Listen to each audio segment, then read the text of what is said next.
ஓம் நமச்சிவாய. திருஆனைக்கோவில் அருள்மிகு அகிலாண்டேஸ்வரி உடனாகிய ஜம்புகேஸ்வரர் திருக்கோயில் மகா சிவராத்திரி விழா வழிபாடு. ஒரு காலத்தில் உலக பிரளயத்தின் போது உயிர்கள் எல்லாம் சிவனிடத்தில் ஐக்கியமடைந்தன. இந்த நிலையில் எல்லையில்லா கருணையுடைய அம்பிகை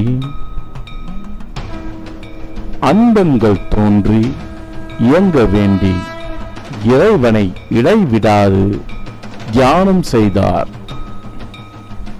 இந்த விரதத்தில் மனம் மகிழ்ந்த இறைவன் தன்னுள் அடங்கியிருந்த உலகங்களை மீண்டும் உண்டாக்கச் செய்து உயிர்களை படைத்தருளினார். அப்பொழுது உமையவள் இந்த வழிபாட்டை சிவராத்திரி என்று பெயர் பெற வேண்டும் என்றும் அதனை சிவராத்திரி விரதம் என்றும் யாவரும் கடைபிடிக்க வேண்டும் என்று இறைவனிடம் வேண்டிக் கொண்டார். இறைவனும் அதன்படி அருள் புரிந்தார். அதிலிருந்து அம்பிகை வழிபட்ட மாசி மாதம் கிருஷ்ணபட்சம் சதுர்த்தி அன்று அமாவாசைக்கு முதல் நாள் சிவராத்திரி விரதம் கொண்டாடப்படுகின்றது. அன்றைய தினம் சிவபெருமானை வழிபட்டால் கவலைகள் அனைத்தும் நீங்கி காரிய வெற்றி ஏற்படும்.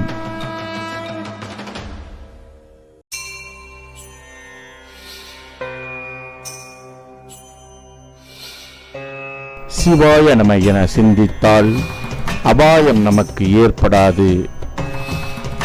இந்த புனித நாளில் விரதம் இருந்தால் புண்ணியம் கூடும், பொருளாதார நிலை உயரும்.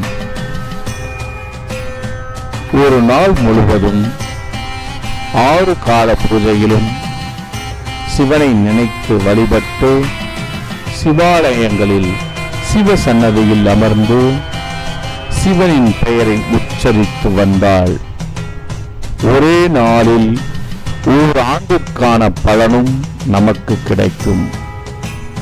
அதனால்தான் சிவராத்திரி விரதம் சிறந்த பலனை கொடுக்கிறது.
திருச்சிராப்பள்ளி மாநகரில் காவேரி ஆற்றங்கரையில் அமைந்திருக்கும்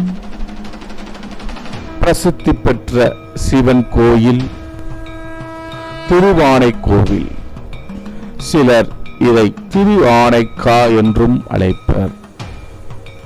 இத்திருக்கோயிலில் அப்பர், திருஞான சம்பந்தர், சுந்தரர், அருணகிரிநாதர், தாயுமானவர், ஐயடிகள், காடவர்கோன் ஆகியோரால் பாடல் பெற்ற திருத்தலமாகும்.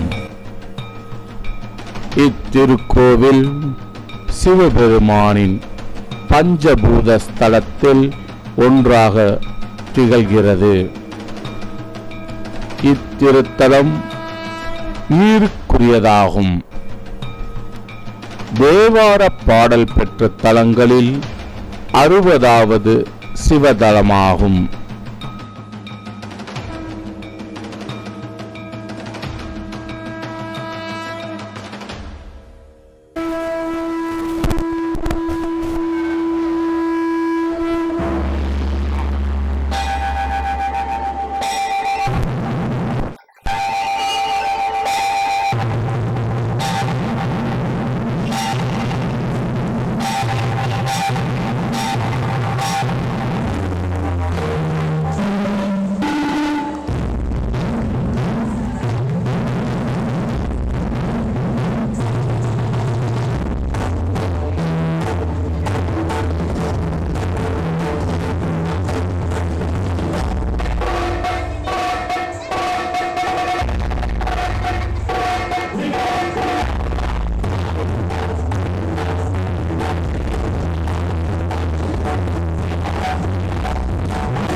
புராண காலத்தில் வெண்ணாவல் மரங்கள் நிறைந்த காடாக இத்தலம் இருந்திருக்கிறது. அங்கே ஒரு வெண்ணாவல் மரத்தடியில் ஒரு சிவலிங்கம் இருந்தது. சிவகணங்களில் இருவர் தாங்கள் பெற்ற சாபத்தின் காரணமாக இக்காட்டில் ஒரு யானையாகவும் சிலந்தியாகவும் பிறந்தனர்.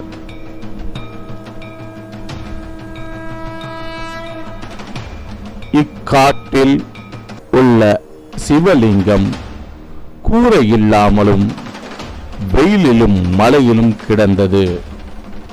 இதனை கண்ட சிலந்தி சிவலிங்கத்தின் மேல் வலை பின்னி வெயில், மழை மற்றும் மரத்தின் சருகுகள் லிங்கத்தின் மேல் விழாமல் காத்தது. யானை தினந்தோறும் காவிரியில் இருந்து தன் துதிக்கை மூலம் நீரும் பூவும் கொண்டு வந்து சிவபெருமானுக்கு அபிஷேகம் செய்து வழிபட்டது. அப்பொழுது யானை சிலந்தி பின்னிய வலையை கண்டு தேவையற்றதாக கருதி அதை அகற்றிச் சென்றது. மறுநாள் சிலந்தி மறுபடியும் வலை பின்னி தன் வழிபாட்டை தொடர்ந்தது. தினந்தோறும் இது தொடர கோபமடைந்த சிலந்தி யானையை தண்டிக்க எண்ணி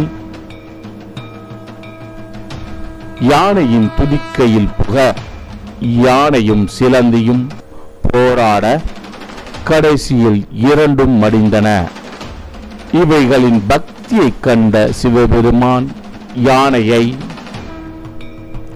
சிவகணங்களின் தலைவனாக ஆக்கினார்.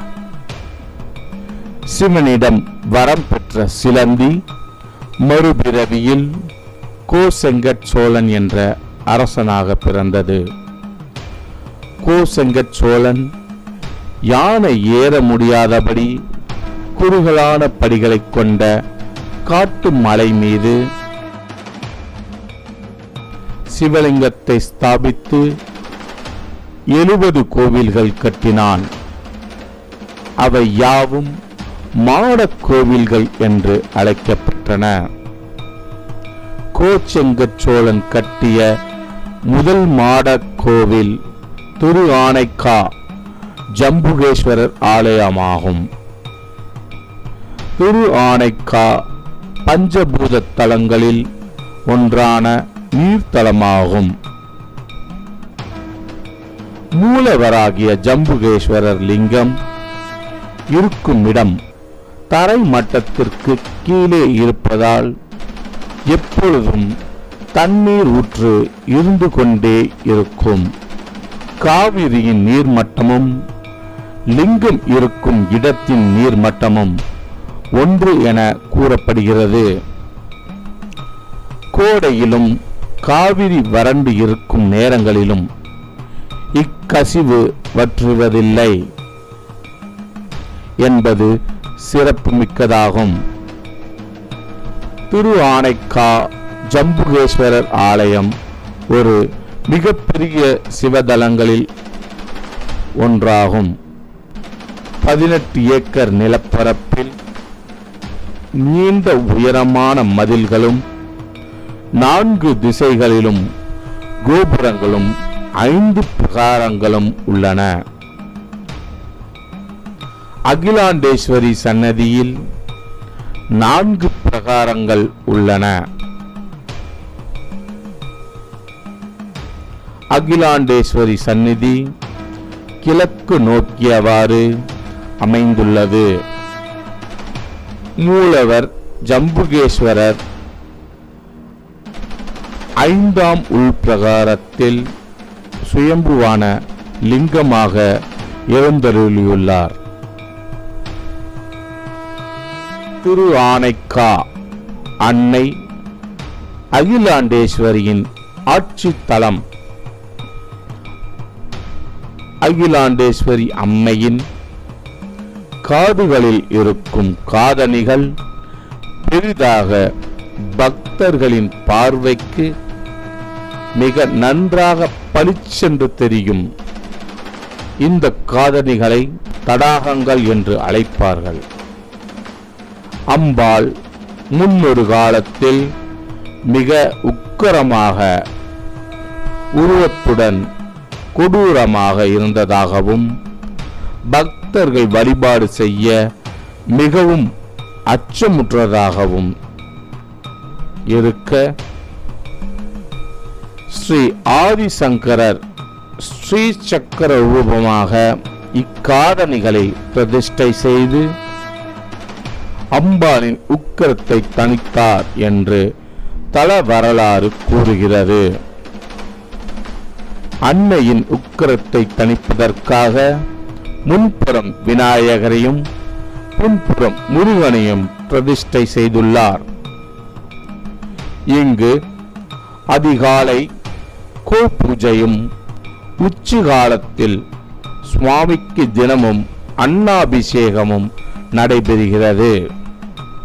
உச்சி காலை பூஜையின் போது சிவாச்சாரியார்கள் அன்னை அகிலாண்டேஸ்வரி போல் பெண் வேடமிட்டு கிரீடம் அணிந்து கொண்டு மேல வாத்தியங்களோடு யானை முன்னே செல்ல சுவாமி சன்னதிக்கு வந்து அபிஷேக ஆராதனைகள் செய்வது தனிச்சிறப்பாகும். இங்கு இருக்கும் ஜம்புகேஸ்வரர் லிங்கம் அன்னையால் செய்யப்பட்டது.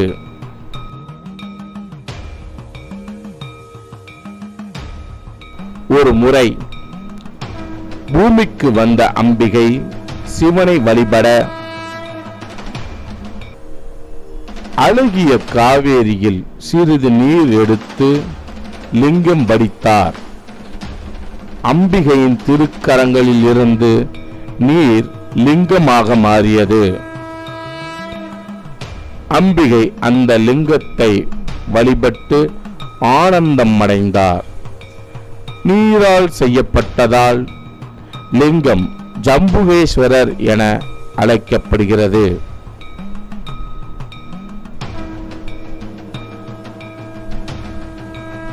இங்கு மற்றொரு சன்னதியில் குபேர லிங்கம் உள்ளது.